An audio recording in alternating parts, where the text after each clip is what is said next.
Podcast 039. Assalamualaikum warahmatullahi wabarakatuh. Halo kawan pajak, apa kabarnya? Semoga dalam keadaan baik ya. Tentunya pada sore hari ini kembali kita hadir dalam podcast 039. Saya Felby Prima Putri tentunya akan memberikan informasi yang terkait perpajakan bagi kawan pajak semua. Dan sebelum podcast kita dimulai pada sore hari ini, tidak lupa saya mengajak dan mengingatkan kembali kawan pajak untuk komen, like, subscribe, dan tentunya share podcast ini untuk teman-teman kawan pajak semua, agar informasi yang kita hadirkan sore ini bermanfaat bagi kawan pajak semuanya. Tentunya dalam podcast 039 sore hari ini saya tidak sendiri, saya ditemani oleh pemateri kita pada sore hari ini, yaitu Mbak Vika. Ya, apa kabar? halo kawan pajak. Oke, baik. Mbak Vika, dalam menjalankan kewajiban perpajakan itu kadang-kadang wajib pajak ada beberapa hal yang mungkin miss, ada mungkin terkait prosedurnya seperti apa, atau misalnya caranya bagaimana dan apa aja yang harus dilakukan. Kadang-kadang WP itu bingung gitu, nggak tahu cara melakukan proses permohonan perpajakan. Nah, salah satunya yang sering kami terima di KPP Kebun Jeruk 2 ini adalah terkait validasi PHTB. Sebelum kita mulai materinya yang lebih dalam, kita pengen tahu nih apa bedanya PHTB dan BPHTB itu sendiri. Jadi untuk PHTB sama BPHTB itu muncul karena adanya transaksi pengalihan atas tanah dan atau bangunan. Jadi antara penjual dan pembeli ini sama-sama punya kewajiban, Mbak. Nah, jadi untuk penjual itu di PHTB-nya, dan untuk pengurusannya ini di kantor pajak. Dia termasuk pajak pusat. Dan untuk pembeli sendiri itu ada BPHTB, dan untuk BPHTB ini pengurusannya di kantor BPN gitu, Mbak. Oke, baik. Oke, berarti antara penjual dan pembeli ketika ada pengalihan hak atas tanah dan bangunan itu dua-duanya sama. Betul. Ada kewajiban perpajakan ya. Iya. Oke. Tadi tuh kita sedikit bahas tentang validasi ya. Iya. Oke, untuk validasi PHTB itu tadi di KPP ya? Iya, betul. Oke, validasi PHTB itu fungsinya buat WP itu sendiri apa? Oke, jadi kalau misalnya untuk PHTB ini sendiri kan memang sebetulnya sudah kewajiban dari penjual atas penghasilan yang dia terima. Jadi atas penghasilan yang dia terima ini dikenain PPh final. Dan tujuannya validasi ini nanti ketika dia mau validasi di BPN, mau balik nama, itu harus melampirkan yang namanya SK validasi. Bahkan si SK validasi ini harus dipenuhi sebelum AJB ditandatangani, begitu Mbak. Berarti jadi, untuk keperluan sertifikat ya? Betul, iya. Jadi sertifikat balik nama itu wajib diselesaikan dulu urusan perpajakannya, baik PHTB ataupun BPHTB-nya. Oke. Jadi karena kita sekarang itu ada di JP, jadi kita mengerucut ke validasi PHTB aja ya. Oke. Untuk alurnya itu sendiri seperti apa, Mbak Vika? Kalau misalnya untuk pengajuan validasi ini sendiri ya, Mbak ya, dia bisa diajukan melalui DJP online dengan syarat kalau WP-nya ini punya NPWP. Si penjualnya ini punya NPWP. Jadi kita kategorikan ya, Mbak ya. Jadi kan ini kewajibannya di penjual. Nah, penjual ini ada yang punya NPWP dan ada yang nggak punya NPWP. Nah, kalau misalnya dia punya NPWP, dia bisa mengakses DJP online. Jadi di menu di menu IPHTB itu dia bisa memvalidasi sendiri SK-nya. Jika kalau misalnya NTPN-nya ini, bukti pembayarannya ini maksimal 10 dan tidak ada pembayaran yang menggunakan PBK. Oke, berarti emang dari pembayaran yang memang belum digunakan untuk apa-apa ya? Iya, betul. Iya, jadi total bukti pembayarannya itu maksimal 10 dan tidak ada PBK. Nah, kalau misalnya nih di case-case tertentu kan ada yang harus di PBK dulu.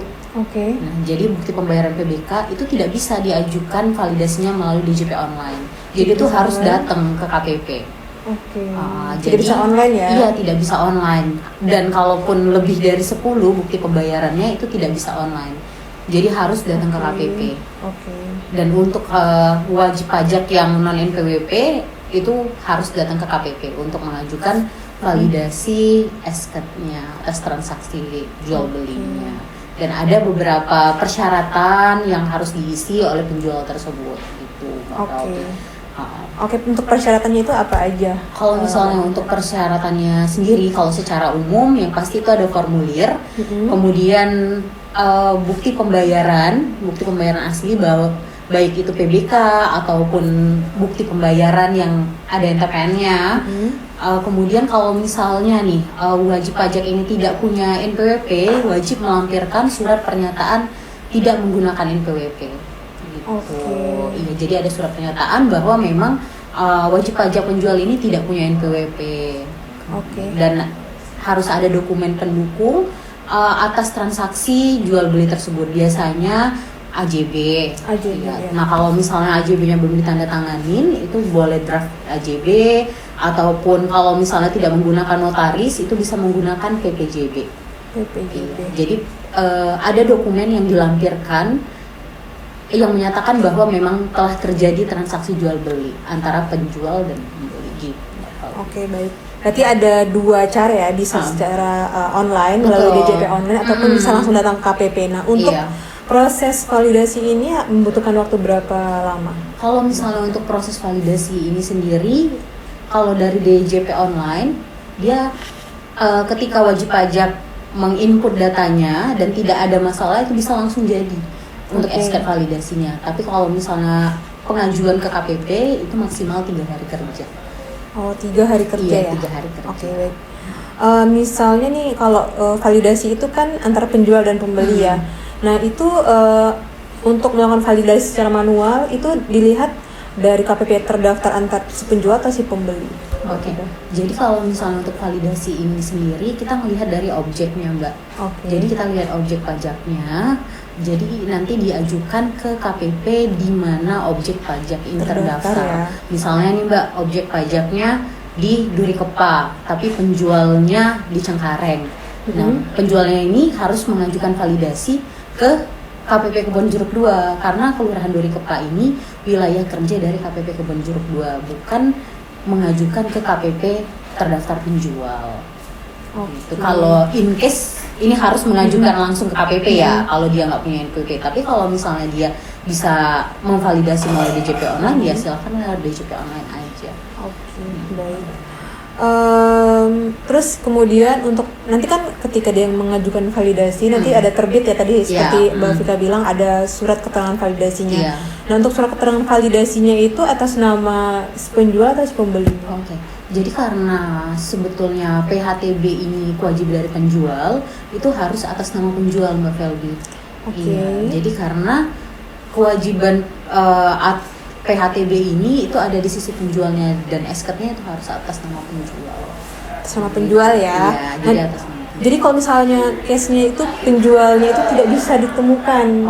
Itu apakah tetap harus validasi atau gimana itu prosesnya? Jadi pernah juga nih ada case penjualnya sudah tidak ditemukan, tapi transaksinya ini udah lampau nih Mbak, udah tahun 2010, udah lama.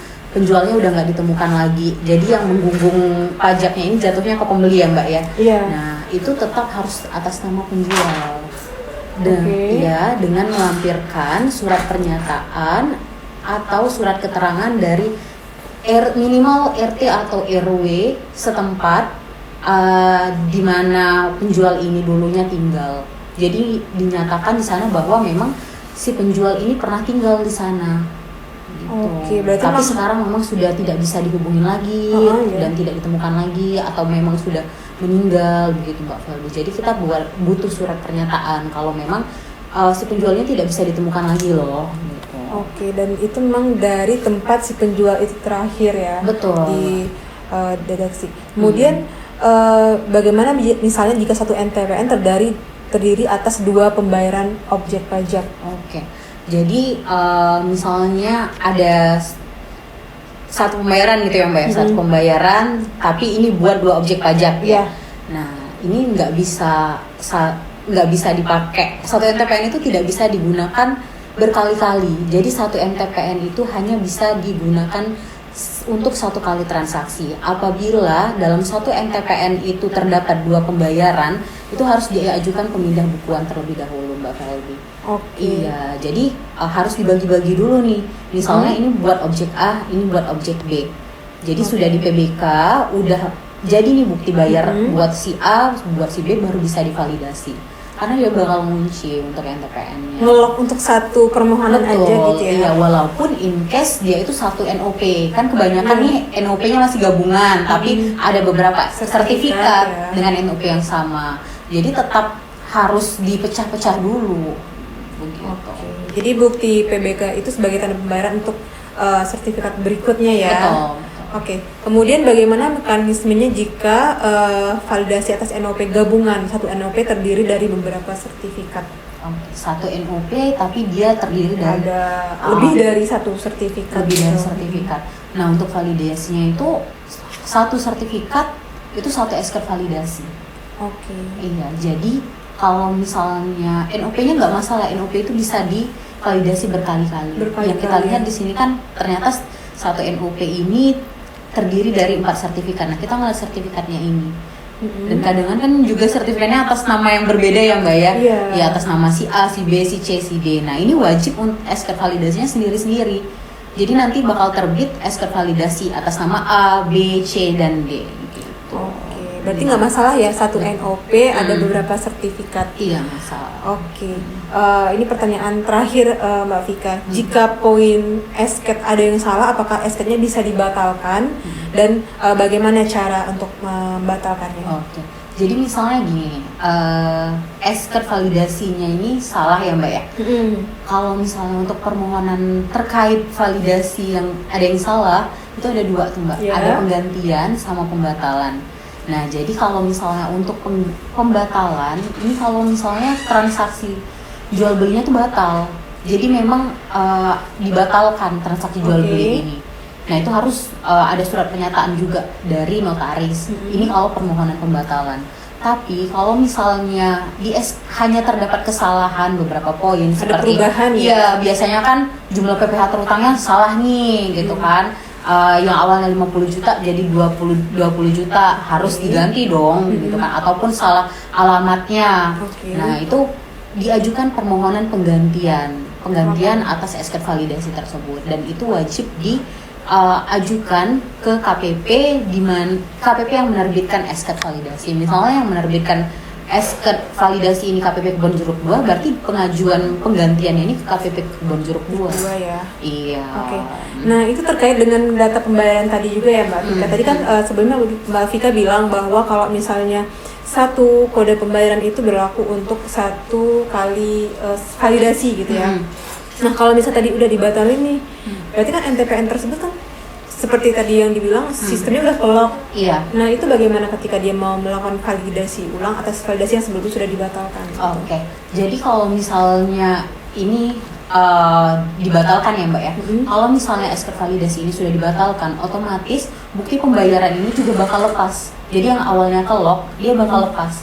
Jadi kalau misalnya masih menggunakan NTPN yang sama, wajib pajak bisa menggunakan NTPN yang sudah dibatalkan ini lagi. Masih bisa digunakan? Masih bisa. Iya.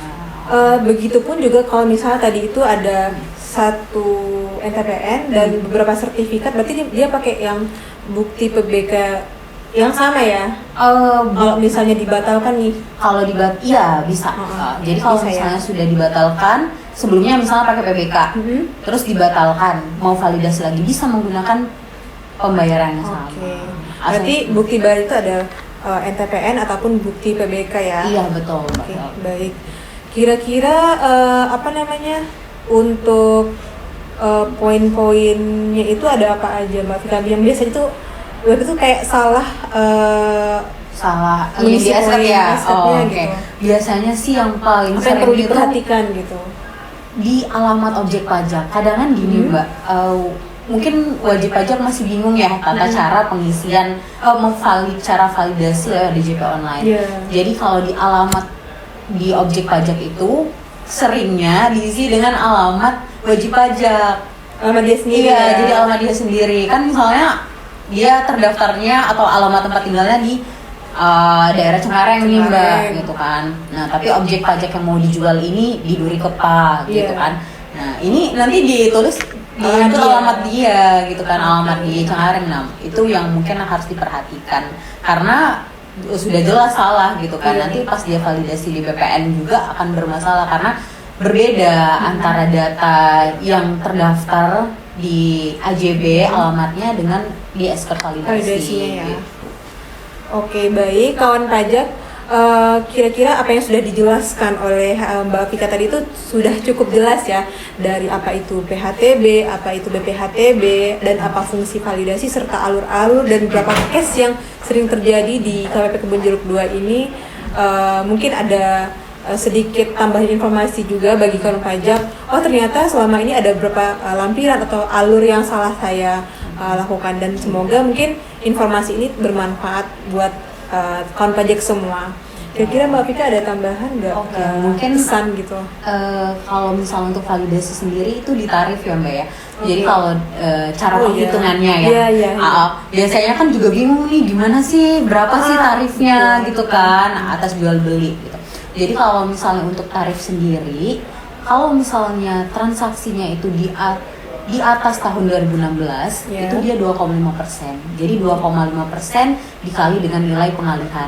Mungkin agak sih Mbak, nilai pengalihan itu nilai transaksi. Jadi nilai transaksi jual belinya misalnya 1 miliar. 1 miliar dikali 2,5%. Nah, itulah dapat PPh terutang yang harus dibayar oleh wajib pajak. Oke, berarti gitu. Nilai transaksi ya. Iya, Mungkin kadang-kadang wajib pajak ketika membaca menu tersebut ini pengalihan itu apa gitu. Ada banyak agak asing ya. Iya, ada banyak persepsi. Betul. Apakah nilai perolehan, apakah nilai ketika penjualan atau transaksi itu gitu. Jadi menyebabkan PPh-nya itu jadi salah hitung gitu. Dan 2,5% ya. Dan banyak juga kan pajak di sini yang kadang-kadang kebolak-balik antara tarif PHTB dan BPHTB. Betul, karena 2,5% ya. Karena kalau BPHTB itu, kalau BPHTB ini sendiri kalau setahu saya Mbak ya, kalau ngelihat case-case yang ada itu 5%. 5% ya. Iya. Gitu. Dan kalau misalnya untuk PHTB itu kan dari nilai pengalihan biasanya bisa dicek di draft AJB-nya atau di dokumen transaksinya. Nah di sana kan menyebutkan tuh Mbak biasanya transaksinya dengan nilai segini-segini. Nah itulah dikali 2,5%. Nah kalau misalnya dia transaksinya di bawah 2016 itu dia tarifnya berbeda. Tarif yang lama ya. Iya, jadi dia masih menggunakan tarif 5%. Gitu Mbak. Oke. Baik kawan pajak, semoga informasi yang tadi disampaikan oleh Mbak Vika dapat diserap ya, dan mudah-mudahan wajib pajak atau kan pajak jadi saya kayaknya nggak terlalu susah ya buat validasi PHTB. Mungkin dulunya bilang ternyata ribet ya gitu, tapi dengan tadi yang dijelaskan sama Mbak Vika ternyata sangat mudah ya, bisa melalui dua cara, dengan cara online ataupun bisa langsung datang ke KPP gitu. Dan bagi kawan pajak, jika memang dalam podcast ini ada kayaknya saya ada beberapa case yang mungkin tadi tidak kami bahas ya di sini. Kawan pajak bisa menanyakan kami lewat helpdesk KPP Pertama Jakarta Kebun Jeruk 2 di 0813 8689 95039 gitu. Oke. Mbak Vika, terima kasih sore hari ini atas penjelasannya terkait validasi PHTB. Semoga informasi ini bermanfaat bagi kawan pajak semuanya. Dan jangan lupa saya imbau kembali untuk jangan lupa like, komen, subscribe, dan juga share sebanyak-banyaknya agar informasi yang sore ini kami sampaikan bermanfaat bagi kawan pajak semuanya. Oke, sampai di sini. Selamat sore dan terima kasih. Sampai jumpa.